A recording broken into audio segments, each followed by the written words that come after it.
اللهم إني أسألك علما نافعا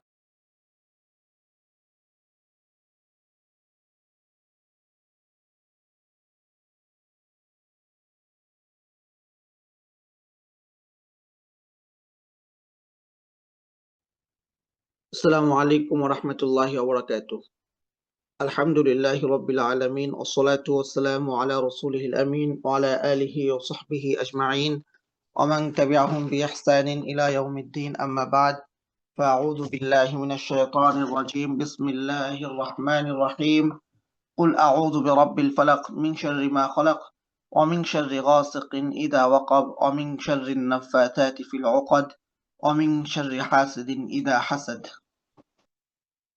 আল্লাহ সুবহানাহু ওয়া তাআলার বিশেষ মেহেরবানি ইলমান নাফিআর সৌজন্যে কুরআন মাজিদ পড়ি জেনে বুঝে শিরোনামে 204তম দিনের মতো কুরআন মাজিদের হালাকায় আল্লাহ সুবহানাহু ওয়া তাআলা আমাদেরকে অংশগ্রহণ করবার তৌফিক দিয়েছেন। আমরা আল্লাহ সুবহানাহু ওয়া তাআলার শুকরিয়া আদায় করছি আলহামদুলিল্লাহ। আজ আমরা ইনশাআল্লাহ সূরা ফালাক নিয়ে আলোচনা করব। আল্লাহ সুবহানাহু ওয়া তাআলা তৌফিক দিলে আজই আমরা সূরা নাস নিয়ে আলোচনা করব। কুরআন মাজিদের কিছু সূরা আছে যে দুটো সূরা পারস্পরিক সম্পর্ক, মানে যেন এমন দুটো সূরা মিলে একটি সূরা, যেমন সূরা ফিল এবং সূরা কুরাইশ। সূরা ফিল এবং সূরা কুরাইশ দুটো সূরা মিলে যেন একটা অর্থ ধারণ করছে, এমন কোন একটা বিষয় যেন আলোচনা করছে যা দুটো সূরাকে একটা সূরা হওয়ার দাবি করে। এমনকি কোন মুফাসসিরিন কেরাম তো বলেছেন যে এ দুটো মূলত একটাই সূরা। যে দুটো সূরার মধ্যে ইব্রাহিম আলাইহিস সালামের দোয়ার প্রতিফলন ঘটেছে, মক্কাবাসীকে আল্লাহ সুবহানাহু ওয়া তাআলা নিরাপত্তা দিয়েছেন এবং আহার দিয়েছেন, এ দুটি বিষয় ফুটে উঠেছে। তো এরকম আরো দুটো সূরা হচ্ছে সূরা ফালাক এবং সূরা নাস। সূরা ফালাক এবং সূরা নাস দুটি বিষয় একই প্রেক্ষাপটে, একই বিষয়ে এবং কাছাকাছি অর্থবোধক আয়াত দুটো সূরাতেই রয়েছে। তো আল্লাহ সুবহানাহু ওয়া তাআলা তৌফিক দিলে আমরা দুটি সূরা একসাথে আলোচনা করবার চেষ্টা করব। আর সম্ভব না হলে, সময়ের সংকুলান না হলে আমরা একটি সূরা ইনশাআল্লাহ আলোচনা করব। সূরা ফালাকের মর্মার্থ,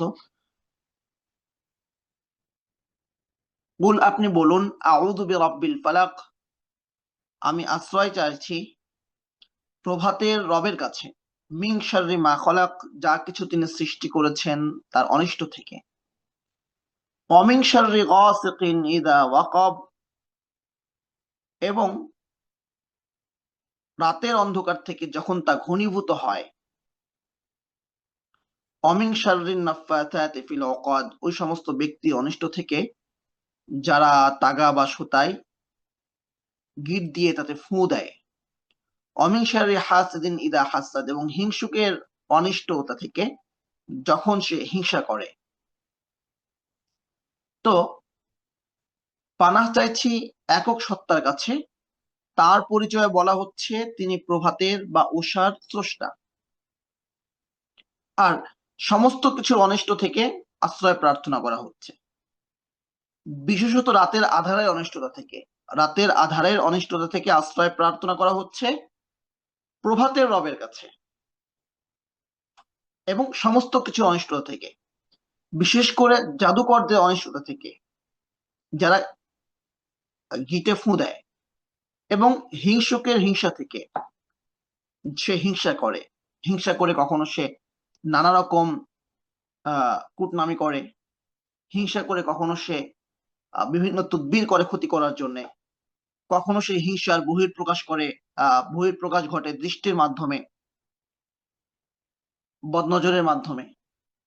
সূরা ফালাক হচ্ছে কুরআন মাজিদের ধারাবাহিকতায় 113 নম্বর সূরা। এ সূরার আয়াত সংখ্যা 5টি, শব্দ সংখ্যা 27টি, হরফ সংখ্যা 76টি। মুআওয়াযা, সূরা ফালাক এবং সূরা নাসকে, দুটি সূরাকে একসাথে বলা হয় মুআওয়াযাতান, মানে আশ্রয় প্রার্থনা। মুআওয়াযাতান মানে আশ্রয় প্রার্থনা। কিছু বিষয়ে এই দুই সূরায় আশ্রয় প্রার্থনা করা হয়েছে এবং শুরু করা হচ্ছে আউযু, কুল তুমি বলো। আল্লাহ বলছেন কুল তুমি বলো, এরপর বলছেন আউযু, আমি আশ্রয় চাই। কুল দিয়ে 4টা সূরা শুরু হচ্ছে। কুল তুমি বলো হুয়াল্লাহু আহাদ, আল্লাহ এক। কুল তুমি বলো ইয়া আইয়ুহাল কাফিরুন, হে কাফেররা। কুল তুমি বলো আউযু বিরাব্বিল ফালাক, আমি প্রার্থনা করছি প্রভাতের রবের কাছে। কুল তুমি বলো আউযু বিরাব্বিন নাস, আমি আশ্রয় প্রার্থনা করছি মানুষের রবের কাছে। এই 4টি সূরা কুল দিয়ে শুরু হচ্ছে। তো এই 2 সূরায় আল্লাহ সুবহানাহু ওয়া তাআলা বেশ কিছু বিষয় থেকে আশ্রয় প্রার্থনা শিখিয়েছেন বিধায় এই 2 সূরাকে একসাথে মুআওয়াযাতান বলা হয়। আল্লাহ রাব্বুল আলামিন তার হাবিব সাল্লাল্লাহু আলাইহি ওয়াসাল্লামকে সব ধরনের অনিষ্টতা থেকে আশ্রয় প্রার্থনার জন্য এ দোয়া সমৃদ্ধ সূরা দুটি শিক্ষা দিয়েছেন। উকবা ইবনে আমির আল জুহানী রাদিয়াল্লাহু তাআলা আনহু বলেছেন, আল্লাহ রাসূল সাল্লাল্লাহু আলাইহি ওয়াসাল্লাম বলেন, আমার কাছে এমন কয়েকটি আয়াত অবতীর্ণ হয়েছে যার অনুরূপ আর দেখা যায়নি। তা হলো সূরা ফালাক ও সূরা নাস। সূরা ফালাক এবং সূরা নাসের নেচার, ধরন সমস্ত কিছুই ভিন্ন। অন্য বর্ণনাতে রয়েছে আল্লাহ রাসূল সাল্লাল্লাহু আলাইহি ওয়াসাল্লাম বলেন, তুমি কি জানো আজ রাতে এমন কিছু আয়াত অবতীর্ণ হয়েছে যার সদৃশ ইতিপূর্বে কখনোই দেখা যায়নি। তা হলো সূরা ফালাক ও নাস। কোন কোন riwayate এই 2 সূরার সাথে আল্লাহ রাসূল সাল্লাল্লাহু আলাইহি ওয়াসাল্লাম সূরা ইখলাসকে উল্লেখ করেছেন। আয়েশা রাদিয়াল্লাহু তাআলা আনহা হতে বর্ণিত, আল্লাহ রাসূল সাল্লাল্লাহু আলাইহি ওয়াসাল্লাম প্রত্যেক রাতে যখন বিছানায় যেতেন তখন 2 হাত একত্র করে ফুঁ দিতেন। এরপর সূরা ইখলাস, সূরা ফালাক ও সূরা নাস পাঠ করতেন। তারপর যথাসম্ভব 2 হাত দিয়ে শরীর মাসাজ করতেন। তিনি প্রথমে মাথা, মুখমণ্ডল ও শরীরের সম্মুখ ভাগ থেকে শুরু করতেন। এই সূরাগুলো পড়ে সূরা ফালাক, সূরা নাস এবং সূরা ইখলাস দিয়ে আমরা শুরু করব, সূরা ফালাক পড়বো, সূরা নাস পড়বো, 2 হাতকে একত্রিত করব, ফু দিব এবং সারা শরীর যতটুকু পারা যায় আমরা মাসা করব। এটা রাসূল সাল্লাল্লাহু আলাইহি ওয়াসাল্লামের আমল ছিল।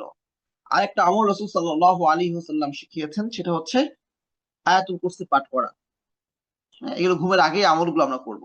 আবু সাঈদ খুদরি রাদিয়াল্লাহু তাআলা আনহু বলেন, রাসূল সাল্লাল্লাহু আলাইহি ওয়াসাল্লাম বিভিন্ন দোয়া পড়ে জিন ও মানুষের চোখ লাগা বদনজর হতে আশ্রয় চাইতেন। কিন্তু যখন সূরা ফালাক ও সূরা নাস অবতীর্ণ হলো তখন তিনি সব বাদ দিয়ে এ দুটিই পড়তে থাকেন। উকবা বিন আমির রাদিয়াল্লাহু তাআলা আনহু বলেন, রাসূল সাল্লাল্লাহু আলাইহি ওয়াসাল্লাম আমাকে প্রতি সালাতের শেষে সূরা ফালাক ও নাস পাঠ করার নির্দেশ দিয়েছেন। আয়েশা রাদিয়াল্লাহু তাআলা আনহা বলেন, যখন রাসূল সাল্লাল্লাহু আলাইহি ওয়াসাল্লাম অসুস্থ হতেন তখন সূরা ফালাক ও নাস পড়ে ফুঁক দিয়ে নিজের দেহে হাত বোলাতেন। কিন্তু যখন ব্যথা যন্ত্রণা অসহনীয় হয়ে যেত তখন বরকতের আশায় আমি তার দেহে হাত বুলিয়ে দিতাম। আরেক বর্ণনায় আছে, পরিবারের কেউ অসুস্থ হলে নবীজি সাল্লাল্লাহু আলাইহি ওয়াসাল্লাম তাকে সূরা ফালাক ও নাস পড়ে ফুঁক দিতেন।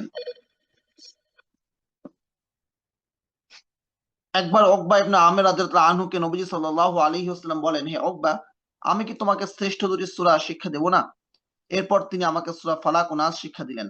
তারপর তিনি সালাতের ইমামতি করেন এবং সূরাদ্বয় পাঠ করলেন। সালাত শেষে আমাকে বললেন, হে উকবা, তুমি যখন ঘুমাবে তখন এবং যখন ঘুম থেকে উঠবে তখনও এই দুটি সূরা পাঠ করবে। এই 2 সূরা নাজিলের পিছনে একটা গল্প আছে, আমরা অনেকেই জানি যে রাসূল সাল্লাল্লাহু আলাইহি ওয়াসাল্লামকে জাদু করা হয়েছিল।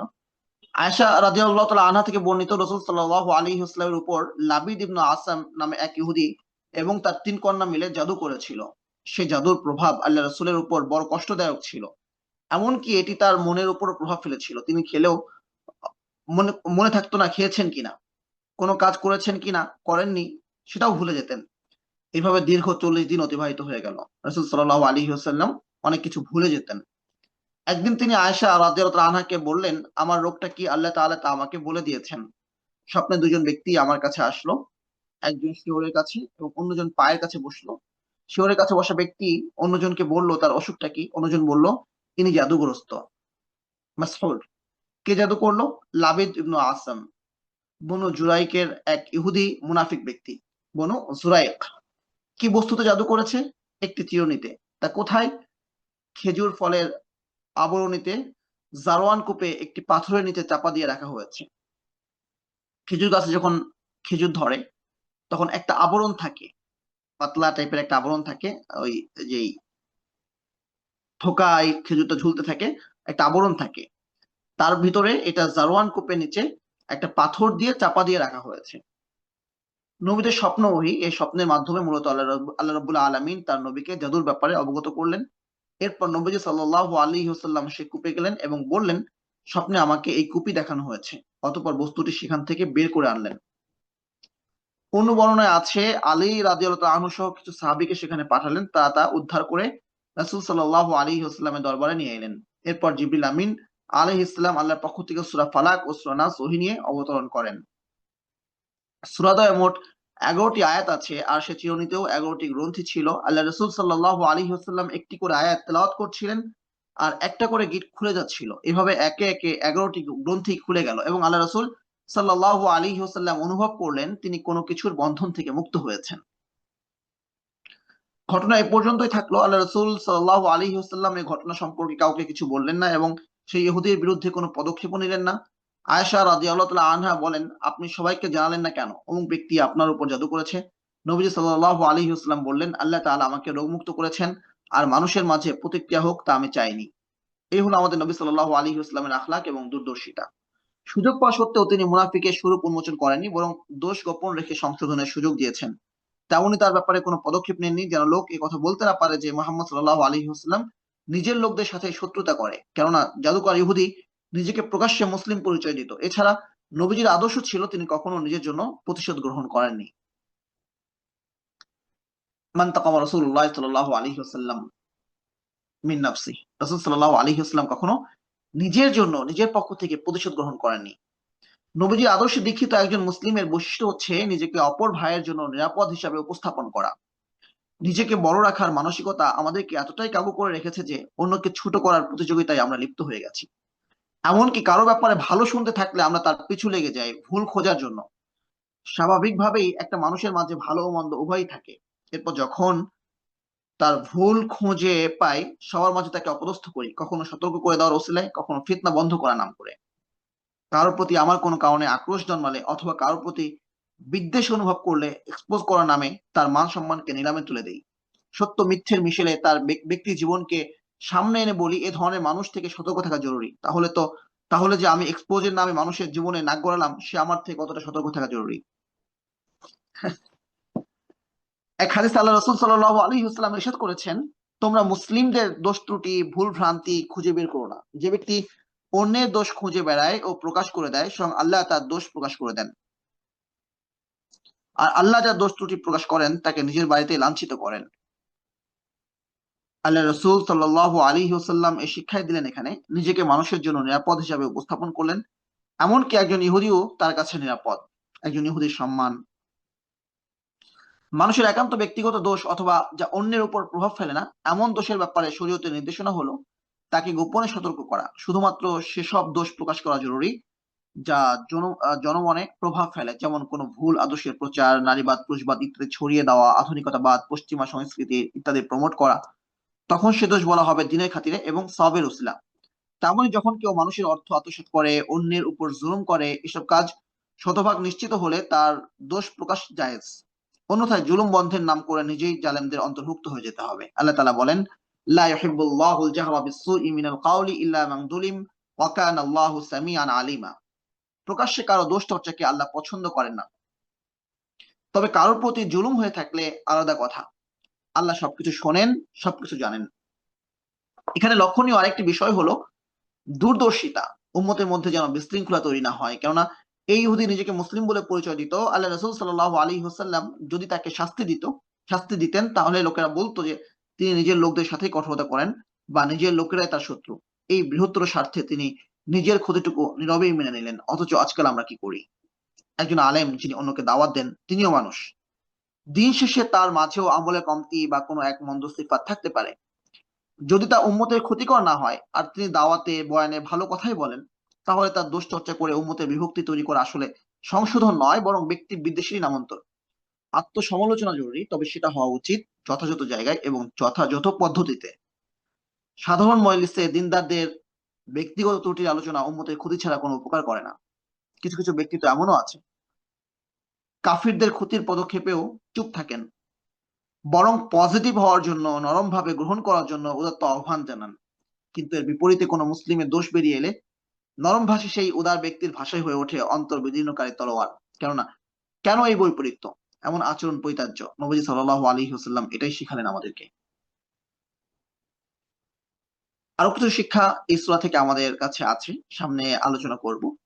শুধু এতটুকু তার আগে বলে নেওয়া, রাসূল সাল্লাল্লাহু আলাইহি ওয়াসাল্লাম যখন এই দুই সূরা নাজিল হলো তখন অন্য সমস্ত কিছু ছেড়ে দিয়ে এই দুই সূরা পাঠ করতে থাকলেন। তো একজন মুমিনের কাছে একজন মুমিন সে এই শিক্ষায় পায় জাদু, বদনজর, ওয়াসওয়াসা সমস্ত কিছু থেকে বাঁচার উপায় হচ্ছে সূরা ফালাক, সূরা নাস পড়া। যদি কেউ আক্রান্ত হয় তাহলে উপায় হচ্ছে সূরা ফালাক, সূরা নাস পড়া। জাদু কাটানোর জন্য, সেহের থেকে রাসূল সাল্লাল্লাহু আলাইহি ওয়াসাল্লামকে সুস্থতা দেওয়ার জন্য আল্লাহ সুবহানাহু ওয়া তাআলা এই দুই সূরা নাযিল করেছেন। অথচ আক্ষেপের ব্যাপার, কোরআন থেকে দূরে সরে যাওয়ার, কোরআন থেকে দূরে সরে গিয়ে একদিকে আমরা যেমন গণতন্ত্রমূলক কুফরিতে লিপ্ত হয়েছি, কোরআন থেকে দূরে সরে গিয়ে আরেকদিকে আমরা জাদুকরদের বিভ্রান্তিতে, তাদের সৃষ্টি করা শিরকে, কুসংস্কারে আমরা লিপ্ত হয়েছি। আমরা জিনদের কাছে ধর্ণা দিই কেন? কোরআন থেকে দূরে সরে যাওয়ার কারণে। আল্লাহ বলছেন, কুল তুমি বলো। আমরা তাবিজ ঝুলাই, বলি না, আমরা কি ঝুলাই, কবিরাজদের কাছে যাই। হ্যাঁ, আল্লাহ বলছেন যে গিটে ফু দেয়, আমি কি করছি? হুজুরদের কাছে গিয়ে মানে তাবিজের নামে তাগায় ফু দিয়ে আনছি। দেখেছেন কিনা আপনারা কখনো যে হুজুর আপনি একটু আমাকে এই তাগাটা করে দেন, পড়ে দেন। তো একটা করে আয়াত পড়ে না কি পড়ে কে জানে, আর একটা করে ফু দেয়, একটা করে গিট দেয়। কালো সুতা এভাবে গিট দিয়ে কখনো আপনারা দেখেছেন কিনা আমি জানি না, আমি এটা অনেক দেখেছি। তো এটা তো আসলে জাদুর পদ্ধতি। হ্যাঁ, বেবিলনে, তারপরে মিশরে ফিরআউনের সময় যে জাদুগুলো চর্চা হতো, তারা এক সংখ্যা পদ্ধতি ব্যবহার করত। আমরা কোরআনের আয়াতের নামে এখন সেই সংখ্যা পদ্ধতি ব্যবহার করি। আসলে কি কেউ কখনো গবেষণা করে মিলিয়ে দেখেছে কিনা? কেউ কখনো এটা গবেষণা করেছে কিনা যেই সংখ্যাটাকে আমরা মনে করছি যে কোরআনের আয়াতের সমষ্টি, হ্যাঁ, নকশা, সেটা আসলেই কোরআনের আয়াতের নকশা নাকি এটা কোনো জাদুরই আসলে সাংকেতিক চিহ্ন, এটা কে জানে। এজন্য আমাদের সতর্ক থাকা জরুরি। যে ব্যাপারে আমাদের জ্ঞান নাই, যে ব্যাপারে জাদুর ব্যাপারটা পুরোটাই জিনদের কারসাজি। হ্যাঁ, সেহের জিনদের মাধ্যমে করা হয়। তো এই ব্যাপারে আমাদের জ্ঞান খুব সীমিত। আমরা জানি যে কিভাবে সুস্থ হতে হবে, কিভাবে জাদু করা হয় এটা কবিরাজরা জানবে, এটা জিনদের কাজ। কিভাবে তা সাধনা করবে, কিভাবে জিনদের কাছ থেকে কাজ হাসিল করবে, সংখ্যা পদ্ধতি কি হবে, এটা আমাদের কাজ না। আমাদের কাজ হচ্ছে কিভাবে আমরা জাদু থেকে বাঁচবো। সেটা সূরা ফালাক পড়বো, সূরা নাস পড়বো, এই জাতীয় যে আয়াতগুলো আছে আরো সেগুলো পড়বো। ২ হচ্ছে কে জাদু করেছে এটা জানার চেষ্টা করা। হ্যাঁ, যদি আল্লাহ সুবহানাহু ওয়া তাআলা কখনো মনে করেন যে এটা আমাদের জন্য জানা জরুরি, হ্যাঁ, যে এই জাদুর বস্তুটা এটা উদ্ধার হওয়া দরকার, তো আমি তো আল্লাহ সুবহানাহু ওয়া তাআলার কাছে দোয়া করছি, আল্লাহ আমি তোমার কাছে আশ্রয় চাই। তো আল্লাহ আমাকে সুস্থ করবেন, সুস্থতার জন্য যা যা জরুরি আল্লাহ করবেন। কখনো এমন হয় এই জাদুর প্রভাব খুব বেশি স্থায়ী হয় না, দোয়া করলেই হয়ে যায়, হ্যাঁ, জাদু কেটে যায়। কখনো এমন হয় জাদুর বস্তুটা উদ্ধার করা জরুরি হয়ে পড়ে। রাসূল সাল্লাল্লাহু আলাইহি ওয়াসাল্লামকে আল্লাহ সুবহানাহু ওয়া তাআলা যেমন ওহী নাযিল স্বপ্নে দেখালেন, তো আল্লাহ রাসূল সাল্লাল্লাহু আলাইহি ওয়াসাল্লামের কাছে আল্লাহ সুবহানাহু ওয়া তাআলা বহু কিছু নাযিল করেছেন, যেটা কোরআনে ওহী। আল্লাহ তার রাসূল সাল্লাল্লাহু আলাইহি ওয়াসাল্লামকে জানিয়েছেন।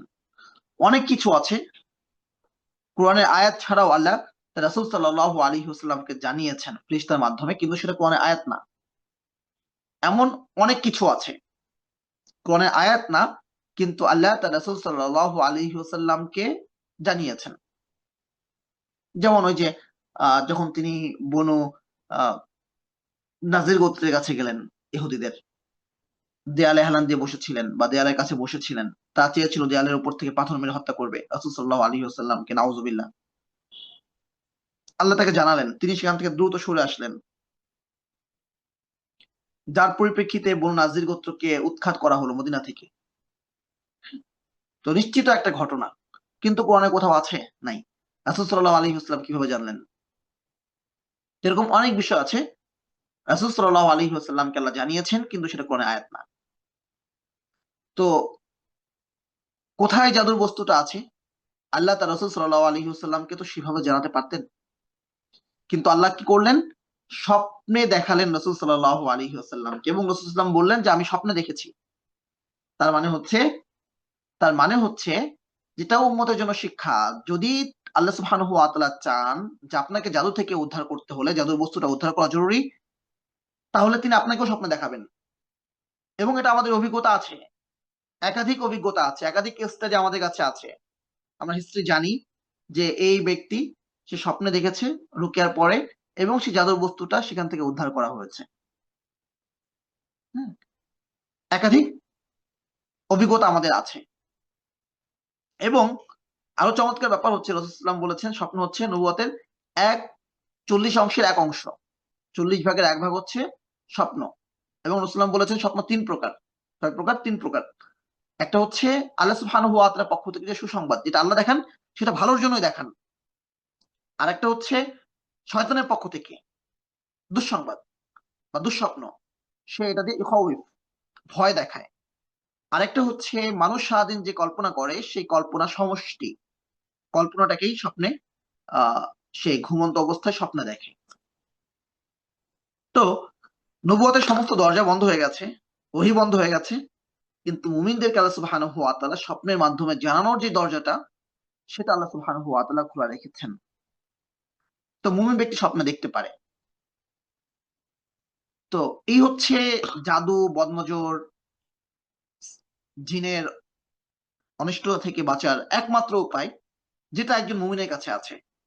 এবং যতদিন পর্যন্ত একজন মুমিনের কাছে সূরা ফালাক এবং নাস আছে, ততদিন পর্যন্ত তার আর কোনো কিছুর প্রয়োজন নাই। এখন কথা হচ্ছে, সূরা ফালাক এবং সূরা নাস পড়ে সবসময় ফায়দা পাওয়া যাবে না। আচ্ছা, আপনি জ্বরে আক্রান্ত হচ্ছেন, টাইফয়েড হচ্ছে, ভিন্ন কোনো রোগ হচ্ছে, ওষুধ খাচ্ছেন, সবসময় কি ওষুধে কাজ করে? এটাই পার্থক্য। একজন মুমিন রুকিয়া করছে, রুকিয়ায় কাজ হচ্ছে না। সূরা ফালাক এবং নাসের ক্ষেত্রে এই ব্যাপারগুলো আমাদের বোঝা খুব জরুরি। সবসময় কি রুকিয়ায় কাজ করে, মানে ওষুধে কাজ করে? করে না। একই রোগ, একজন ওষুধ খেলে ভালো হয়ে গেল, আরেকজন ভালো হলো না। এটা কিসের ভিত্তিতে? এটা আল্লাহ সুবহানাহু ওয়া তাআলার ইচ্ছার ভিত্তিতে। আল্লাহ সুবহানাহু ওয়া তাআলা চেয়েছেন সুস্থ করতে, আমি সুস্থ হয়েছি। আল্লাহ সুবহানাহু ওয়া তাআলা চাননি, আমি সুস্থ হইনি। এটা, এই বিশ্বাস একজন মুমিনের থাকে। তো তার কাছে যখন এই সমস্ত কনসেপ্ট ক্লিয়ার থাকবে, সে যখন প্রার্থনা করবে, প্রার্থনা মানে দোয়া। আল্লাহ যেহেতু দোয়া করতে বলেছেন, তার মানে হচ্ছে অবশ্যই তার ফায়দা আছে। আপনি সূরা ফালাক পড়বেন, নাস পড়বেন, জাদু কাটবে না। তাহলে আল্লাহ কেন বললেন তুমি বলো? আল্লাহ কি অর্থহীন কোরআন নাযিল করেছেন? কেন জাদুকরদের কাছে দৌড়াতে হবে? আপনি সুস্থ হচ্ছেন না, আল্লাহ আপনার পরীক্ষা নিচ্ছেন। আপনি কি আল্লাহর কাছে আশ্রয় চেয়ে ব্যর্থ হয়ে আপনি কি দৌড়াচ্ছেন কিনা? আপনি ব্যাংকে জব করেন, আপনি বাধ্য হয়েছেন। আসলে আল্লাহ আপনার পরীক্ষা নিচ্ছেন। আপনি চাকরি পাচ্ছেন না, চাকরি পাচ্ছেন না। হ্যাঁ, তো আপনি কি হতাশ হয়ে হারামে চলে যাচ্ছেন কিনা? এটা পরীক্ষা আল্লাহ সুবহানাহু ওয়া তাআলার পক্ষ থেকে। পরীক্ষা আসে উত্তীর্ণ হয়ে সম্মান বৃদ্ধির জন্য। আল্লাহ যদি চান আমি সুস্থ হব, হব। আল্লাহ যদি চান যে আমার পরীক্ষা নেবেন, সুস্থ করবেন না, বরং এই প্রার্থনাগুলোর ওসিলায় আল্লাহ আমার গুনাহ মাফ করবেন, আল্লাহ সুবহানাহু ওয়া তাআলা আমার মর্যাদা বৃদ্ধি করবেন, আল্লাহ করবেন। তো একজন মুমিন যার কনসেপ্ট ক্লিয়ার থাকবে, সে ভিন্ন কোনো কিছুর দিকে যেতে পারে না। এটা অত্যন্ত জরুরি। তো এবার আমরা সূরা ফালাক এবং নাস সম্পর্কে আরো কিছু বিষয় জানি। প্রথম যে আয়াতটা আমরা পড়ি, কুল আউযু বিরাব্বিল ফালাক, বলুন আমি আশ্রয় প্রার্থনা করছি উষার রবের কাছে। আল ফালাক অর্থ সুবাহ বা প্রভাতকাল, উষা। আবার ফালাক অর্থ বিদীর্ণ করা, ফেটে বের হওয়া। বিদীর্ণ করা অর্থে শব্দটির প্রয়োগ কোরআন মাজিদের সূরা আনআমে রয়েছে। আল্লাহ তাআলা বলেন, ইন্নাল্লাহা ফালিকুল হাব্বি ওয়ান নাওয়া, নিশ্চয় আল্লাহ শস্য, বীজ ও আটি অঙ্কুরিত মাটি বিদীর্ণ করে অঙ্কুরিত করেন। যেহেতু আল্লাহ তাআলা রাতের অন্ধকার ভেদ করে প্রভাতের আলো বিকশিত করেন, তাই উষা বা ভোরকেও ফালাক বলা হয়।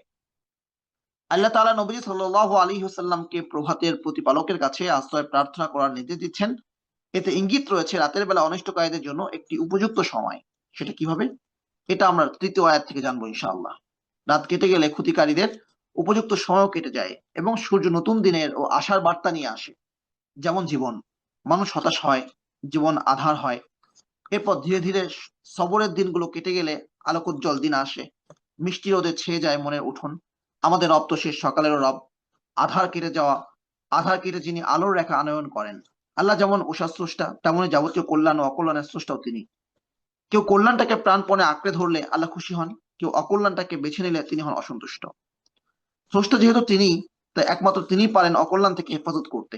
সূরা ফালাকের দ্বিতীয় আয়াতে তাই আল্লাহ বলছেন, বলুন প্রভাতে রবের কাছে আশ্রয় চাই, তিনি যা কিছু অকল্যাণ সৃষ্টি করেছেন সেসব কিছু অনিষ্ট থেকে। এই আয়াত ব্যাপক অর্থবোধক একটি আয়াত। অর্থের ব্যাপকতা উপলব্ধি করতে পারলে দোয়ার সময় কবুলে নূর পয়দা হয়।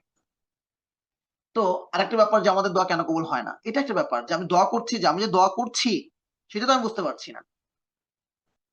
দেখবেন যে হুজুর দোয়া করে জমা নামাজের পরে দীর্ঘ দোয়া, হ্যাঁ, দোয়া শুরু হয়েছে আর শেষ হচ্ছে না। এদিকে মুসল্লিরা কেউ ঘুরে দেখছে, দোয়া এখনো শেষ করে না কেন? হ্যাঁ, কেউ হয়তো বা জিলাপি, মিলাদের পরে এরপর জিলাপি দেওয়া হবে, জিলাপির প্যাকেটের দিকে বারবার তাকায়, কখন তো আবারও খাতে পাবো। হ্যাঁ, কেউ গল্প গুজব করছে, হাত তুলে আছে। তো এই যে অমনোযোগিতা কেন? আসলে সে যে আল্লাহ সুবহানাহু ওয়া তাআলার কাছে দোয়া করছে, এই ব্যাপারটাই তার উপলব্ধিতে নাই। সে কি দোয়া করছে? এই জন্য দোয়া অনুধাবন করতে পারা যে আমি কি দোয়া করছি, আল্লাহর কাছে কি চাইছি।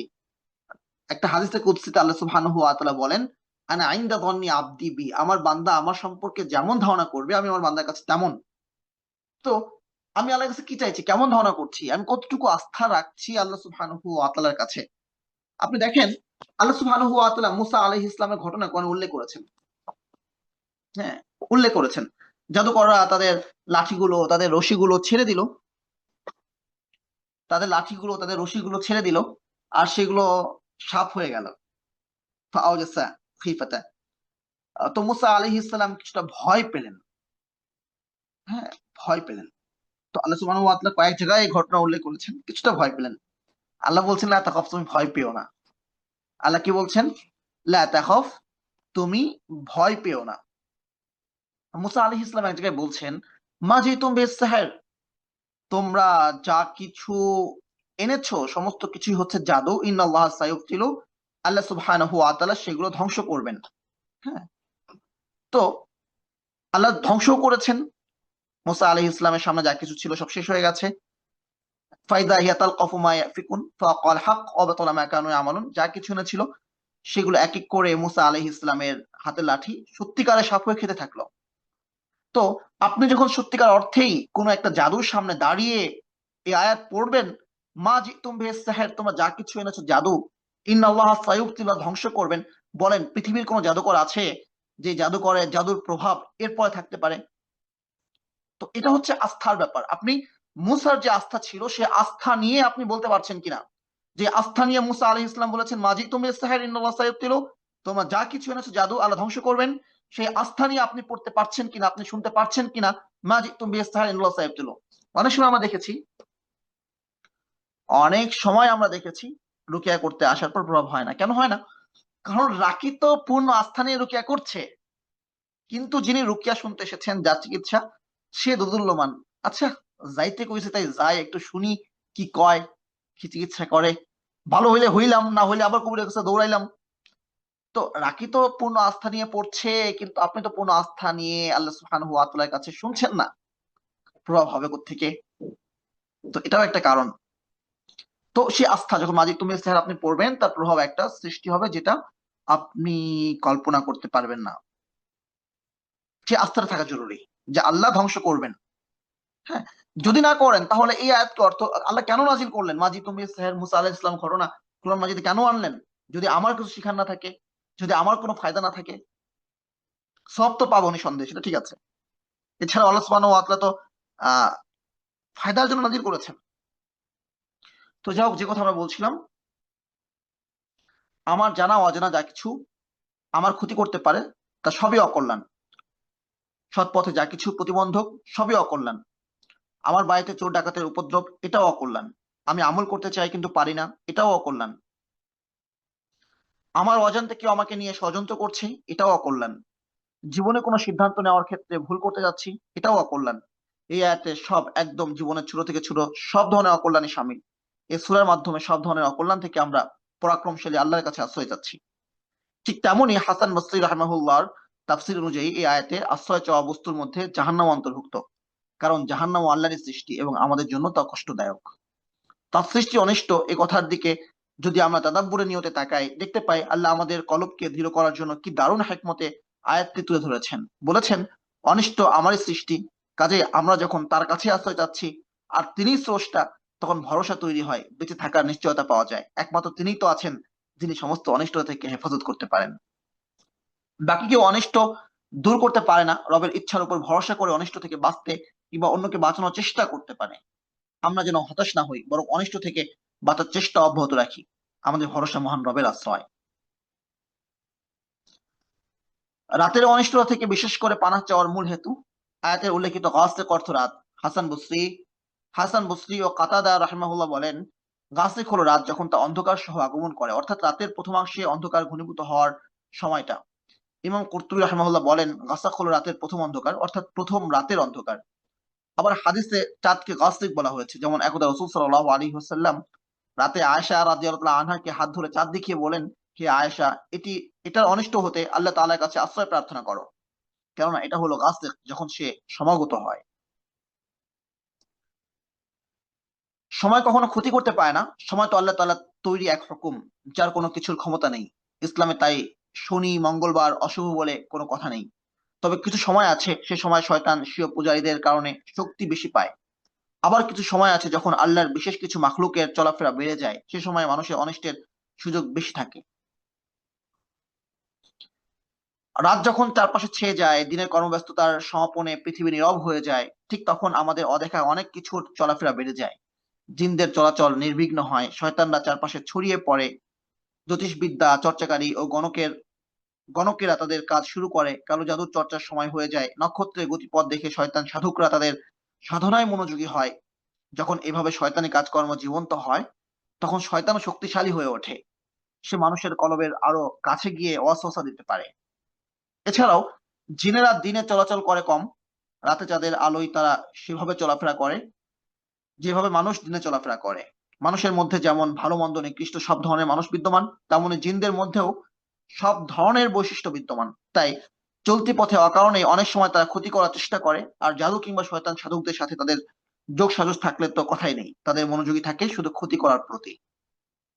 অনেক সময় দেখা যায় যে আমরা কবিরাজদের কাছে যাই, কবিরাজ বলে জাদু করা হয়েছে। হ্যাঁ, তো কবিরাজের কাছে তো ওহি আসে না, সে কেমন জানে? জাদু মানে জিনদের মাধ্যমে জানে, যে জিনের মূলত বন্দনা করে সেই কবিরাজ। যদিও আমরা মনে করি কবিরাজ জিনকে বশ করে রেখেছে, ব্যাপারটা সম্পূর্ণ ভুল। কবিরাজ মানুষ মানে জিনের বন্দনা করে, জিনের বশীভূত হয়ে থাকে। আল্লাহ সূরা জিনে সেটাই বলেছেন, অন্য কানার জালুম মিনাল ইনসি আউযুনা বিরিজালিম মিনাল জিন্নি ফাসাদুহুম রাকা। তো যেটা হয়, ধরেন কোন কবিরাজ বলল যে অমুক জাদু করেছে, কিভাবে জানলো? জিন বলেছে। তো জিন তো আসলে ভালো না, জিন তো খারাপ। জিন তো খারাপ। সে চাই মানুষের ক্ষতি করতে, মানুষে মানুষে বিভেদ সৃষ্টি করতে। কারণ সে মানুষের কারণেই তো জান্নাত থেকে বের হয়ে এসেছে। এই শত্রুতার ইতিহাস সেও জানে। তো কে জাদু করেছে, সে আপনাকে এমন একটা নাম বলবে, আপনি জাদু থেকে বাঁচেন না বাঁচেন, অন্তত আপনার ক্ষতি হয়ে যাবে। যেমন সে বলবে যে আপনার ননদ আপনাকে জাদু করেছে, আপনার দেবর আপনাকে জাদু করেছে, আপনার ছোট ভাই জাদু করেছে, আপনাকে বান দিয়েছে, আপনার সমস্ত, যেন আপনি মরে যান, আপনার সমস্ত সয় সম্পত্তি সে নিয়ে নিতে পারে। সত্য হতে পারে, মিথ্যা হওয়ার পসিবিলিটি বেশি। কখনো সত্য হতে পারে, মিথ্যা হওয়ার পসিবিলিটি বেশি, কারণ সে চাই আপনার ক্ষতি করতে। আর জিন জাতি প্রচন্ড মিথ্যুক, ইল্লা মাশাআল্লাহ, ইল্লা মাশাআল্লাহ, প্রচন্ড মিথ্যুক, ইহুদীদের মতো। তো জিনের কাজই হচ্ছে ক্ষতি করা। তো রাতের বেলা যখন জিনদের চলাফেরা বেড়ে যায়, তখন সে বিশেষভাবে ক্ষতি করতে পারে। এক হাদিসে রাসূল সাল্লাল্লাহু আলাইহি ওয়াসাল্লাম আমাদেরকে নির্দেশনা দিচ্ছেন, যখন রাত চারপাশে ছেয়ে যায়, তখন তোমরা বাচ্চাদের বের হতে বাধা দিও, কারণ তখন শয়তান চারপাশে ছড়িয়ে পড়ে। কিছু সময় পেরিয়ে গেলে এরপর যেতে দিও, এরপর বিসমিল্লাহ বলে দরজা বন্ধ করো। মানে মাগরিবের পর পরে যে সময়টা, এই সময়টা ঘরে থাকা উচিত, বাচ্চাদেরকে ঘরে রাখা উচিত। কারণ শয়তান বন্ধ দরজা খুলতে পারে না। আল্লাহর নামে পানির মশকগুলো বেঁধে রেখো এবং আল্লাহর নাম নিয়ে পাত্রগুলো ঢেকে রেখো, যদিও তা একটি লাঠির টুকরা দিয়ে হোক। আর তোমরা তোমাদের বাতি নিভিয়ে দিও। বাতি নিভিয়ে দেওয়ার ব্যাপারটা এটা হচ্ছে, এখন তো লাইট জ্বলে, তখন তো লাইটের যুগ ছিল না, তখন তো ছিল হচ্ছে ওই তেল দিয়ে বাতি জ্বালানো হতো। তো ইঁদুর টিঁদুর এসে সুতা টান দিলে পুরো ঘরে আগুন লেগে যাওয়ার একটা বিষয় থাকতো। তো এটা ভিন্ন জিনিস। আর প্রথম অংশগুলো হচ্ছে জিন থেকে বাঁচার জন্য। পাত্র ঢেকে রাখা, দরজা জানালা আল্লাহর নামে বন্ধ করা, বাচ্চাদেরকে সন্ধ্যার পর পর বাইরে না রাখা, এগুলো হাদিস দ্বারা সাব্যস্ত। এবং 137 নম্বর রেফারেন্স আমরা দেখি যে সহিহুল বুখারীর হাদিস, শুধু সহিহুল বুখারী না, একটি রেফারেন্স উল্লেখ করা হয়েছে, এটি মুসলিমেও আছে। এই হাদিসে আল্লাহ নবী সাল্লাল্লাহু আলাইহি ওয়াসাল্লাম সব ধরনের দৃশ্য ও অদৃশ্য বিষয়ের ক্ষতির ব্যাপারে সতর্ক করেছেন, পাশাপাশি ঘুমানোর পূর্ব মুহূর্তের করণীয় সম্পর্কে বলেছেন। অন্য হাদিসে এই ক্ষতিগুলো আশ্রয় চাওয়ার আমলও বাতলে দিয়েছেন সূরা ইখলাস, সূরা ফালাক ও সূরা নাস পাঠের মাধ্যমে। রাতের আধার শুধু জিনদের অনিষ্টের জন্য সহায়ক নয়, বরং রাতের নীরবতা, নির্জনতা ও আধার পাপাচারের জন্য সহায়ক। শয়তানের সময় অধিক সক্রিয় হয়ে ওঠে। তো একদিকে যেমন শয়তানদের সরাসরি প্রত্যক্ষ ক্ষতি সেহের বা ইত্যাদির মাধ্যমে হয়, অপরদিকে অস্ত্রোপচারের মাধ্যমেও তারা অধিক ক্ষতি করে। এই সময় মানুষের শয়তানিও বেড়ে যায়, গহীন রাতে বেড়ে যায় মানুষ শয়তানদের দৌরাত্ম্য। দিনে পরিকল্পনা করে রাতে অপকর্মগুলোকে বাস্তবায়ন করতে কাজে লেগে পড়ে দুর্বৃত্তরা। ধর্ষণ, খুন, ডাকাতি ইত্যাদির মতো অন্ধকার কাজগুলোর অধিকাংশই অন্ধকারেই দাফন হয়ে যায়। রাস্তাগুলো হয়ে ওঠে অনিরাপদ, অরক্ষিত। নেশাখোর বকে যাওয়া লোকদের জন্য এ এক মোক্ষম সময়, যেন রাতের কালোতে ঢেকে যাবে তার এই পাপী কালো চেহারা। ঘনমান অন্ধকারে কিসের যেন বার্তায় ছেয়ে যায় চারপাশ, অন্তর তাগাদা দেয় ঘরে ফেরা দরকার। আজকাল আমাদের লাইফস্টাইল হয়ে গিয়েছে রাত্রি জাগরণ, দীর্ঘ রাত সজাগ থেকে ফজরের পূর্ব মুহূর্তে ঘুমিয়ে সালাত কাজা করা আমাদের পশ লাইফস্টাইলের ঠেকুর তোলায়। অথচ এই সময় নিয়মিত জাগরণকারীদের অন্তর ডিপ্রেশন, পর্নোগ্রাফি, আত্মহত্যার মতো জঘন্য কাজের প্রতি ঝুঁকে যায়। এগুলো কেন হয়? কারণ শয়তান তখন ওয়াসওয়াসা দেওয়ার উপায় খুঁজে পায় নির্বিঘ্নে, আর আমরাও তাকে সুযোগ দিতে সজাগ বসে থাকি। মানুষ নাই, কেউ দেখছে না, একটু অন্যায় কর, কেউ দেখছে না। তো এই জন্য উচিত রাসূল সাল্লাল্লাহু আলাইহি ওয়াসাল্লামের সিরাহকে অনুসরণ করা, একাকী সফর না করা, একাকী সফর না করা, মানুষের অনিষ্ট থেকে বাঁচার জন্য। কোনো ক্ষতি হয়ে গেল, একাকী থাকলে কে দেখবে আমাকে? তো রাসূল সাল্লাল্লাহু আলাইহি ওয়াসাল্লাম বলেছেন, আর রাকিবু শয়তান আর রাকিবানি শয়তানান ওয়াসসালাসু রাকবুন, যে একজন আরোহী এ শয়তান, দুজন আরোহী দুজনই শয়তান, তিনজন হচ্ছে একটা জামাত। মানে নরমালি জামাতবদ্ধ হয়ে সফর করা এটা জরুরি। যদিও এখন সে আগের অবস্থা নাই, কারণ এখন জামাতবদ্ধতা অটোমেটিক্যালি একটা জামাতবদ্ধতা তৈরি হয়। আপনি বিমানে যাচ্ছেন, আপনাকে একাকে নিয়ে বিমান উড়াল দিবে না, আপনি গিয়ে দেখবেন যে অনেক মানুষ সেখানে আছে। এটাও একটা জামাত। হ্যাঁ, এটাও একটা জামাত। তো একসঙ্গে জামাতবদ্ধ হয়ে কোথাও না যাওয়া গেলেও এটাও মানে দিন শেষে তুলনামূলকভাবে ভালো। একদম যে হাদিসের ভয়ঙ্কর যে পরিণতি, সেখান থেকে বাঁচা সম্ভব। একটা অলরেডি জামাত হয়ে যায়। হুম। তো এটা যেমন একটা বিষয় যে একাকী সফর না করা, ঠিক একইভাবে একাকী কোথাও অবস্থান না করা। হুম। অন্তত একজন সঙ্গী থাকা, যে সঙ্গী দিনের প্রতি উদ্বুদ্ধ করবে। দেখা যায় যে আপনার মনে হচ্ছে যে আপনি একা একা ওমরা সফর করলে আপনি দিনরাত আল্লাহ সুবহানাহু ওয়া তাআলা ইবাদত করতে পারবেন। কেউ আপনার সাথে গল্প করবে না, কেউ আপনার সঙ্গে ডিস্টার্ব করবে না, কেউ মানে আপনার কোনো সময় নষ্ট হবে না। ভালো। কিন্তু আপনি যেমন চাচ্ছেন এমন আরেকটা মানুষ খুঁজে নেন। তাহলে আরো অধিক উত্তম। হ্যাঁ? একাকী থাকলে শয়তান ধোঁকাও দিতে পারে। হ্যাঁ? গেলেন আপনি ইবাদত করার জন্য, শয়তান ধোঁকা দিল। মনে পড়লো আপনার 20 বছরের পুরনো কোনো স্মৃতি, আপনি একটা ফোন দিয়ে বসলেন। যে অনেকদিন পর মনে পড়েছে। না, জাস্ট উদাহরণ হিসেবে বলা যে শয়তান নানা রকমের ধোঁকা মানুষকে দিতে পারে, কেউ নিরাপদ না মৃত্যুর আগ পর্যন্ত। সেই জন্য একাকী অবস্থান না করা। তো যখন রাত্রেবেলা সবাই ঘুমিয়ে যায়, শয়তানের ধোঁকা দেওয়ার সুযোগ বেড়ে যায়। এই জন্য রাসূল সাল্লাল্লাহু আলাইহি ওয়াসাল্লামের সুন্নাহ হচ্ছে রাতে দ্রুত ঘুমিয়ে পড়া। যদিও আমরা অনেক সময় পারি না, বিভিন্ন কারণে পেরে উঠি না। সারাদিন এক ধরনের ব্যস্ত থাকে, রাতে এক ধরনের ব্যস্ত তৈরি হয়। তো দ্রুত ঘুমিয়ে পড়া, তাহাজ্জুদের সময় ওঠা, তাহাজ্জুদ পড়া, অন্তর নরম থাকে। সারাদিনের যে পেরেশানিগুলো নামাজের মধ্যে, সমস্ত পেরেশানি তখন থাকে না। ঘুম থেকে আপনি যখন ফ্রেশ মাইন্ডে উঠবেন, তখন আল্লাহ সুবহানাহু ওয়া তাআলার কাছে যে দোয়াটা করবেন, সেখানে অন্য কিছু মিক্স হয়ে নাই। অন্য কোনো টেনশন চিন্তা আপনার মাথার মধ্যে নাই। শুধু আপনি আছেন আর আপনার আল্লাহ আছেন। আল্লাহ প্রথম আসমানে নেমে এসেছেন। তো রাতে দ্রুত ঘুমিয়ে পড়া এটা তাহাজ্জুদের জন্য সহায়ক। আমরা অনেক ধরনের আমল থেকে বঞ্চিত হই শুধুমাত্র একটা রুটিন মেইনটেইন করতে না পারার কারণে। আল্লাহ আমাকে এবং আমাদের সকলকে হেফাজত করুন। আল্লাহ রাসূল সাল্লাল্লাহু আলাইহি ওয়াসাল্লামও হাদিসে তাগাদা দিয়েছেন এই অপশক্তিগুলোকে সুযোগ না দিতে। বলে গিয়েছেন, লা সামারা ইল্লা লিমুসাল্লিন আও লিমুসাফিরিন। মুসাফির এবং ইবাদতকারী ছাড়া আর কারো জন্য রাত জেগে গল্পগুজবের সুযোগ নেই। নামাজ পড়ার জন্য রাত জাগছে, ঠিক আছে। মুসাফির ব্যক্তি দিনের বেলা তখন তো হাওয়া প্রবাহিত হতো। হ্যাঁ, দিনের বেলা সফরের মতো উপযুক্ত থাকে না। এখনো আরবের অবস্থা তেমন, প্রচন্ড গরম। তো মুসাফিররা রাত্রিকালীন ভ্রমণ করে, এটা ঠিক আছে। এছাড়া রাত জেগে জেগে গল্প গুজব, ফেসবুকিং, ইউটিউবিং, হ্যাঁ, ব্লগিং, চ্যাটিং ইত্যাদি কোনো কিছু সুযোগ আসলে নাই। তো আল্লাহ সুবহানাহু ওয়া তাআলা আমাদেরকে দিন যত সহজ হচ্ছে, দুনিয়াটা যত সহজ হচ্ছে, রাসূল সাল্লাল্লাহু আলাইহি ওয়াসাল্লামের সুন্নাহগুলো আমাদের জন্য তত কঠিন হচ্ছে।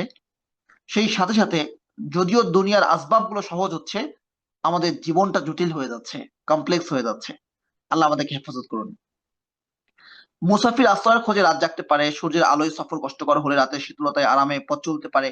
আর ইবাদতকারী তাকে তো স্বয়ং আল্লাহ উৎসাহ দিয়েছেন, বলেছেন ইয়া আইয়ুহাল মুযাম্মিল কুমিল লাইলা ইল্লা কালিলা নিসফাহু আও ইনকুস মিনহু কালিলা আও জিদ আলাইহি ওয়ারাত্তিলিল কুরআনা তারতিলা। হে চাদরে আবৃত ব্যক্তি, রাত জেগে সালাত আদায় করুন, রাতের কিছু অংশ ব্যতীত, রাতের অর্ধেক কিংবা তার চেয়ে কম, আর তার তিলের সাথে কোরআন তেলাওয়াত করুন। কাজেই রাত, রাতের জগৎটাই আলাদা, রাতের ঘ্রাণ আলাদা, রাতের প্রতিটা নড়াচড়া আলাদা। এটি কল্যাণের সুযোগের পাশাপাশি মিশে রয়েছে অনেক অকল্যাণেরও সুযোগ। আমরা আল্লাহর কাছে আশ্রয় চাই যেন তিনি আমাদেরকে রাতের সব ধরনের অকল্যাণ থেকে হেফাজত করেন। এরপরে জাদুকরে অনিষ্ট থেকে আশ্রয় প্রার্থনা চাওয়া হয়েছে। বিশেষ করে হাসান বসরি, জাহাক এবং কাতাদা রাহিমাহুমুল্লাহ বলেন, নাফাসাত হলো জাদুকায়নী নারী। আল্লামা শওকানী রাহিমাহুল্লাহ বলেন, নাফাসাত হলো গিরাতে ফুৎকার দানকারী ব্যক্তি অথবা গিরাতে ফুৎকার দানকারী নারী। এ থেকে উদ্দেশ্য হলো গিরাতে ফুৎকারদারী প্রত্যেক জাদুকায়নী ও জাদুকর যারা মানুষের ক্ষতি করতে থাকে। এখানে বিশেষভাবে ওই নারীর উদ্দেশ্য যা লাবিদ ইবনে আসামকে জাদু করতে সহায়তা করেছিল।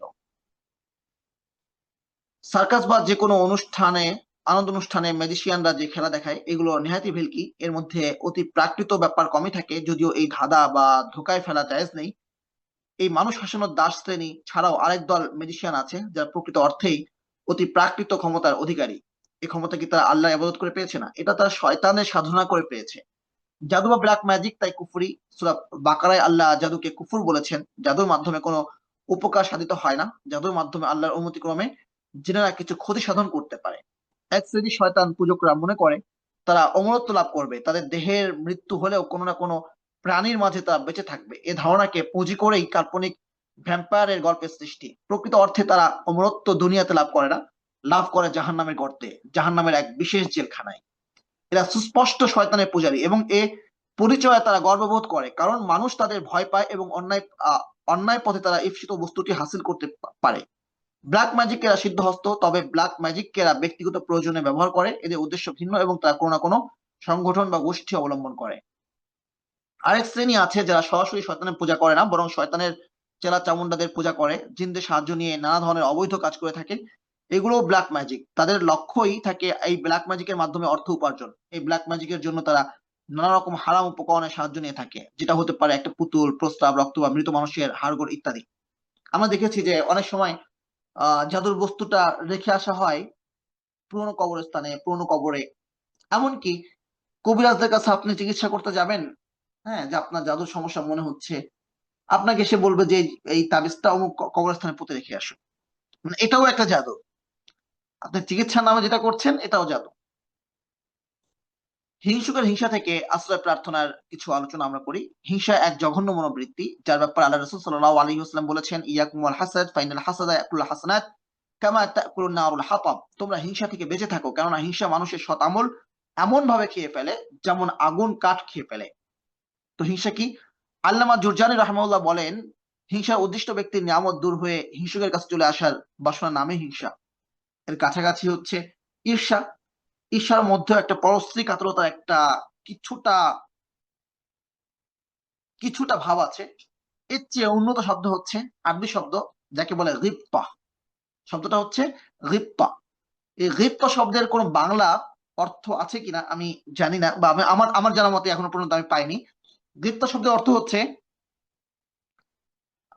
মাশাআল্লাহ, তার এই গুণটা আছে, মাশাআল্লাহ, আল্লাহ তাকে বাড়িয়ে দিন। আর এই কামনা করা, আল্লাহ যেন আমাকেও দান করেন। হ্যাঁ, তো এই জন্য ভালো কিছু দেখতে সঙ্গে সঙ্গে মাশাআল্লাহ বলা। আর যদি মনে করি এটা আমার হলেও আরো ভালো হয়, তো আল্লাহর কাছে দোয়া করো, আল্লাহ তুমি আমাকেও দান করো। হ্যাঁ, যেটা কি করেছেন জাকারিয়া আলাইহিস সালাম করেছেন। মারিয়াম আলাইহিস সালামের কাছে গিয়েছেন, গিয়ে দেখেন যে ফল আছে, আন্না লাকি হাদা, আরে এই ফল তুমি কোথায় পেলে?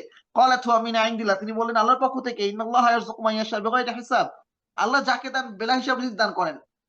তখন জাকারিয়া আলাইহিস সালাম নতুন করে আশান্বিত হলেন, কোনো সন্তান নাই। হুনা আলিকা, তখন দা জাকারিয়া রব্বা, রবকে ডাকলেন যে আল্লাহ তুমি তারা দিলে আমার কেন দিচ্ছ না?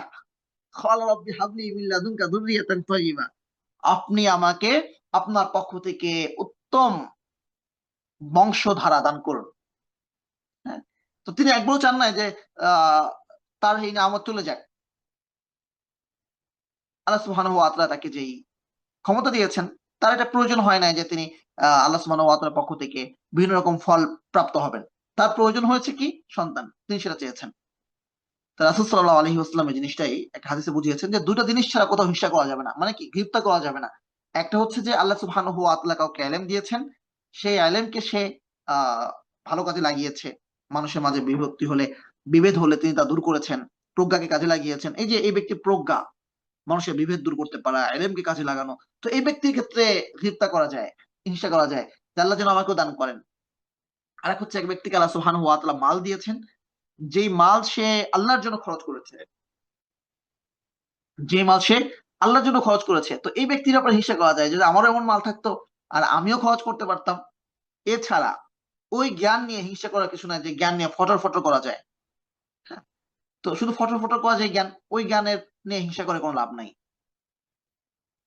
অমুক ক্লাসে ফার্স্ট হয়েছে, বুকার পুরস্কার পেয়েছে, নোবেল পেয়েছে, এই ব্যক্তিকে নিয়ে হিংসা করার কিছু নাই যে হাই এরকম জ্ঞান যদি আমারও থাকতো আমি নোবেল পুরস্কার পেতাম। প্রখর মেধার অধিকারী, সবকিছু মনে থাকে, এই ব্যক্তি নিয়ে হিংসা করার কিছু নাই।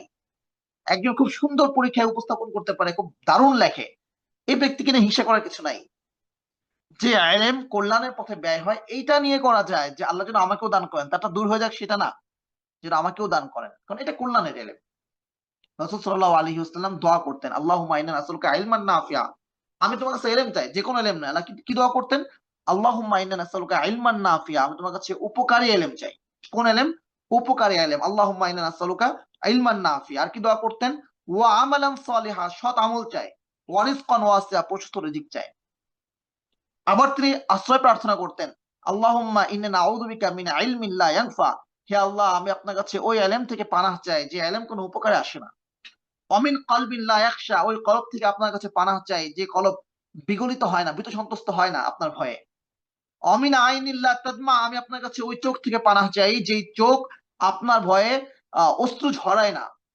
অমিন নাফসিন লা তাশবা, ওই নফস থেকে পানাহ চাই যেই নফস আপনার নিয়ামত পেয়ে তৃপ্ত হয় না। অমিন দোয়া ইন লা ইউসমা, আমি আপনার কাছে এমন দোয়া করা থেকে প্রার্থনা চাই যেই দোয়া শোনা হয় না, যে আমি দোয়া করছি আল্লাহ কবুল করছেন না, এমন দোয়া থেকে, প্রাণ নাই দোয়ার মধ্যে। অমিন দাওয়াতিন লা ইউস্তাজাবু লাহা, একজন দায়ী সে মানুষকে দাওয়াত দিবে, তো দিনের দিকে আহ্বান করবে, সেই আহ্বান থেকে পানাহ চাই যে আহ্বানে কেউ সাড়া দিবে না, এমন আহ্বান আমাকে দান করেন যে আহ্বানের মধ্যে আহ, প্রভাব থাকবে, মানুষ আমার ডাকে শুনবে, আমার নসিহত শুনবে, আমার আলোচনা শুনবে। এমন দোয়া যে দোয়া আপনি কবুল করবেন, এমন অন্তর যে অন্তর আপনার অন্তরে আপনার জন্য বিগলিত হবে, এমন চোখ যে চোখ আপনার ভয়ে অশ্রু ঝরাবে, এমন হৃদয়, এমন নফস যে নফস অল্পে তুষ্ট হবে, এমন ইলম যে ইলম উপকারে আসবে। রাসূল সাল্লাল্লাহু আলাইহি ওয়াসাল্লাম সুবহানাল্লাহ কত চমৎকার চমৎকার দোয়া করেছেন। দোয়া এটা স্বতন্ত্রভাবে শিখার জিনিস, এটা স্বতন্ত্রভাবে শিখার জিনিস। আমরা দোয়ার যে বইগুলো আছে, বাংলা অনুবাদ আছে, এগুলো আমরা পড়বো, পড়ে দেখবো যে রাসূল সাল্লাল্লাহু আলাইহি ওয়াসাল্লাম যদি আরবি না পারি যে কিভাবে দোয়া করতেন, দারুণ দারুণ দোয়া। তো যে কথায় আমরা ছিলাম, তো দুটো ব্যাপারে শুধুমাত্র হিংসা করা যায়, মানে তৃপ্তা করা যায়। এক হচ্ছে এলেম, যে এলেম কল্যাণে ব্যয় হয়, আর এক হচ্ছে সম্পদ, যে সম্পদ দিনের পথে ব্যয় হয়, যে সম্পদ দিনের পথে ব্যয় হয় না। একজনের 10টা বিল্ডিং আছে, এইটা নিয়ে গর্ব, এটা নিয়ে কোনো মানে তৃপ্তা করার কিছু নাই। হ্যাঁ আমার 10টা বিল্ডিং থাকতো, যে যে সম্পদ দিনের কোনো কাজে আসে নাই, সেটা নিয়ে কোনো তৃপ্তা করার কিছু নাই। আল্লাহ আমার জন্য যতটুকু কল্যাণ করা মনে করেছেন আমাকে দিয়েছেন। কারণে সম্পদের কথা আল্লাহ সুবহানাহু ওয়া তাআলা উল্লেখ করেছেন, কারণ তার সমস্ত সম্পদ নিয়ে সে শোডাউনে বের হলো। হ্যাঁ, তো কিছু মানুষ বলতো ইয়া লাইতলানা মিসলা মা উতিয়া করুন, যে হায় আমাদেরও যদি করুণের মতো সম্পদ থাকতো, এটা আল্লাহ নিন্দনীয় হিসেবে উল্লেখ করছেন।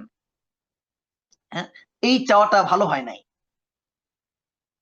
তো ভালো হয় নাই কিভাবে বুঝলাম? আল্লাহ সুবহানাহু ওয়া তাআলা উল্লেখ করছেন যে ক্বালাল্লাযিনা উতুল ইলম, যাদের কাছে ইলম ছিল, তাওরাতের ইলম ছিল, তারা তখন বলল ওয়াইলাকুম, তোমরা কি তামান্না করছো? তোমরা কি আল্লাহ সুবহানাহু ওয়া তাআলার কাছে চাওয়ার মতো কোনো বস্তু পাও নাই যে কারণের মতো সম্পদ তোমাদের লাগবে? ওয়াইলাকুম থাওয়াবুল্লাহি খায়রুল লিমান আমানা ওয়া আমালা সালিহা ওয়া আমিলা সালিহা, যারা আল্লাহর প্রতি ঈমান আনবে এবং যারা সৎ আমল করবে, এটা তাদের জন্য আল্লাহ সুবহানাহু ওয়া তাআলার সওয়াবই অধিক উত্তম।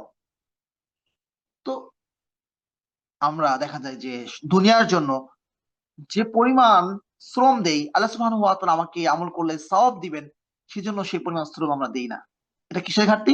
ঈমানের ঘাটতি, ইলমের ঘাটতি। তো আমরা আমাদের কম্প্যারিজনের সমস্ত কিছুই দুনিয়া নিয়ে।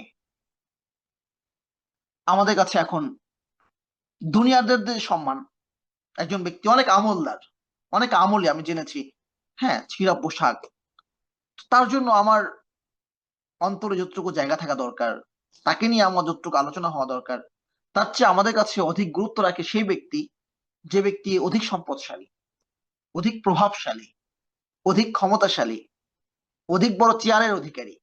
এটা ক্ষতিকর, এটা আমাদের ইমানের জন্য, আমাদের ইলমের জন্য ক্ষতিকর, এটা আমাদের ইমানের দুর্বলতা। ইমাম গাসালি রাহমাহুল্লাহর কারণ মানুষ কেন হিংসা করে, কারণ উল্লেখ করতে গিয়ে বলেন, মানুষ এইসব মানসিকতা থেকে উদ্বুদ্ধ হয়ে হিংসা করে: বিদ্বেষ, সম্মানের প্রতি লোভ, অহংকার, আত্মতুষ্টি, কাঙ্ক্ষিত বস্তু হারানোর ভয়, নেতৃত্বের মোহ, মন্দ প্রবৃত্তি। আল্লামা জুরজানি রাহমাহুল্লাহ বলেছেন, এগিয়ে থাকার প্রবণতা এবং প্রতিযোগিতার মানসিকতা থেকে হিংসা তৈরি হয়। আমি আমি কি হিংসুক? আলিমগণ কিছু আলামত বলে গিয়েছেন যা সাধারণত একজন হিংসুকের মধ্যে পাওয়া যায়: অন্যের যে কোনো নিয়ামত দেখতে পেলেই অন্তরে ক্ষোভ তৈরি হওয়া, অন্যের সুনাম বিনষ্টের জন্য উঠে পড়ে লাগা, আগে বেড়ে থাকার প্রবণতা এবং পিছিয়ে গেলে অগ্রসরমান ব্যক্তির প্রতি আক্রোশ তৈরি হওয়া। হিংসা আসলে এমন এক ব্যাধি যা থেকে মুক্ত থাকা বড় দুষ্কর। মুক্ত থাকার জন্য সবার আগে প্রয়োজন নিজের প্রতি নিমগ্ন হওয়া, অন্যের দোষ থেকে চোখ ফিরিয়ে আত্মসংশোধনের প্রতি মনোযোগী হওয়া। এরপর উলামায়ে তাসাউফ যে সমস্ত উপায় অবলম্বন করতে বলেছেন তার প্রতি দোয়া ও আন্তরিকতার সাথে অভিমুখী হওয়া। আমরা এমন একটা সময় এসে পৌঁছেছি যে এটা ঠিক যে সমস্ত ধরনের বিদআত থেকে আমাদেরকে বাঁচতে হবে। রাসূল সাল্লাল্লাহু আলাইহি ওয়াসাল্লাম যে সুন্নাহ সাব্যস্ত করেছেন সেটাকে আঁকড়ে ধরা এবং সমস্ত বিদআত থেকে বাঁচা। তো এই মানে আমরা দেখা যায় যে আহ অনেক আল্লাহওয়ালা যারা আছেন, যাদের আমল আমাদের চেয়ে অনেক উন্নত, আমরা এমন কিছু ব্যক্তির আলোচনা শুনে অনেক সময় মুগ্ধ হই। সেই মানুষটা হয়তো বা এত সুন্দর আলোচনা করতে পারে না, তার কাপড়টা হয়তো বা এইভাবে চিকচিক করে না, তার উপস্থাপনা হয়তো বা এতটা সুন্দর না, হ্যাঁ। তো কে কত বড়, ওই যে যে সুন্দর আলোচনা করতে পারে, তার আলোচনা মানুষ তত বেশি শুনে, সে তত বেশি সেলিব্রিটি হয়। তো একজন মানুষ সে সেলিব্রিটি হয়েছে তার কথা দিয়ে, আপনি তার কাছ থেকে তার কথায় মুগ্ধ হন, কোনো সমস্যা নাই। একজন ব্যক্তি সেলিব্রিটি হয়েছে তার সেবামূলক কাজ দিয়ে, আপনি তার থেকে তাকে দিয়ে যদি আপনার কোনো সেবামূলক কাজ করা থাকে, কন্ট্রিবিউশন করার সুযোগ থাকে, আপনি করেন। এটা একটা জায়গা। তো একজন মানুষ, সে আলেম, সে সেলিব্রিটি হয়ে গেছে, মানে যে তার আমল সুন্দর, এটা আপনি কোথায় পেলেন? তো যদি আমাকে আমার আখলাক সুন্দর করতে হয়, যদি আমাকে আমার আমল সুন্দর করতে হয়, নিজ দায়িত্বে, নিজ দায়িত্বে আমাকে খুঁজে বের করতে হবে কার আমল সুন্দর, কার আখলাক সুন্দর। যদিও তার কথা আমাকে মুগ্ধ না করে, যদিও তার পোশাক আমাকে মুগ্ধ না করে, যদিও তার প্রেজেন্টেশন আমাকে মুগ্ধ না করে, যদিও তার সমাজসেবামূলক কাজ এরকম না থাকে, কিন্তু আমার তো আগে নিজেকে বাঁচতে হবে। হ্যাঁ? তো আমরা দিন শেষে কি হারিয়ে ফেলি? আমরা একটা জায়গায় সবকিছু একসাথে পেতে চাই। এটা আসলে হওয়া উচিত না। এটা আসলে হওয়া উচিত না।